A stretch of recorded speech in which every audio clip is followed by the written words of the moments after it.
இன்று கண்ட அவமானம் வென்று தரும் வெகுமானம். வானமே தாழலாம், தாழ்வதில்லை தன்மானம். மேடு பள்ளம் இல்லாமல் வாழ்வில் என்ன சந்தோஷம். பாறைகள் நீங்கினால் கோடைக்கில்லை சங்கீதம். பொய்மையும் வஞ்சமும் உனது பூர்வீகமே. ரத்தமும் வேர்வையும் எனது ராஜாங்கமே. எனது நடையில் உனது படைகள் போட்டிப்படுவே. அடே நண்பா, உண்மை சொல்வே.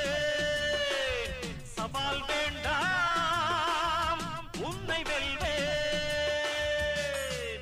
வெற்றி நிச்சயம், இது வேத சத்தியம். கொள்கை வெல்வதே நான் கொண்ட லட்சியம்.